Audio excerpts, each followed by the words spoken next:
Alright, I'm back. If you're wondering about the musical soundtrack to this video, it is the landscaping crew mowing the lawn and running the leaf blower and all of that. I've said several times, use what you have, do what you can. Um, if you want to make art, don't wait for the best time, don't wait for the best setting. Don't wait for your circumstances to be perfect. And what's imperfect about where I am is it's just freaking noisy, and I want to make videos, and those videos are just going to have to be noisy because that's the circumstance that I'm in, and I want to make some videos. I want to share my art with you, and I hope that you will enjoy it. And if you don't enjoy it, well, you've got one of those computer things right in front of you, and you can certainly go find something that you do enjoy. My God, there's a lot of stuff. Okay. What I've done is I've mixed up a little bit of what I've used in my sky, my background sky, and I'm just coming back in and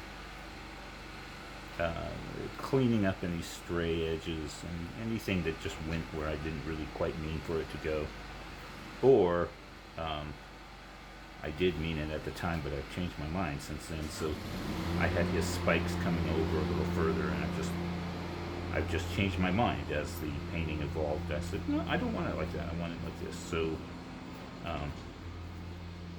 So I'm changing the edges a little bit. Again, that cleans the thing up. It shows you more form, more shape, and it makes him look more like he's really there. I mean, I know he's a bit of a cartoon, but he's starting to take some form. All right. So again, for those of you who have not watched all the videos, I'm using Liquitex Basics. The reason I'm using Liquitex Basics is because somebody gave me a bunch of Liquitex Basics, so I have some of that. And you use what you have, and you do what you can. And I've got raw sienna and burnt sienna. I really like those colors because they remind me of my cooking, because everything's either raw or burnt. And we're just going to proceed. You'll notice that up until now I haven't used any full white or full black. It's not that there's anything wrong with either of those things. They're great.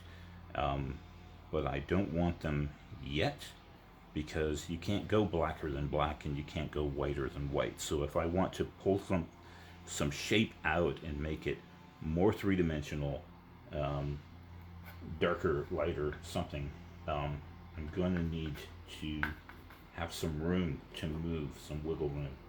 And so I want to keep things a bit neutral, a little bit towards the middle for now. It's not going to stay that way, but for now. And I started with what was actually a very bright color, the orange that I started with. But as I said before, things change, colors change when you put other colors next to them. Obviously, if you blend them and if you had some red and then you laid some yellow on top of it, it would turn somewhat orange. But that's not really what I mean. I mean, if you have some red and you put some orange next to it, you'll change the red and the orange.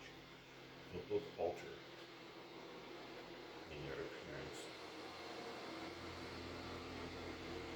There's going to be people who tell you that you need to understand all that. You need to study everything about color theory before you ever pick up a brush. And, well, I disagree. I don't think you need to do that. I think it won't hurt you, and you might come away with some knowledge that I don't have, and have an advantage over me. Everybody has knowledge that I don't have and has advantages over me. That's really not the point. The point is, if you want to paint and you want to paint right now, pick up your brushes and paint right now, even with the knowledge that you have, even with the skills that you have, the materials that you have. Just make some art. The world is better when people just go right ahead and do the thing that they want to do, and get good at it later. So I'll see you in a while.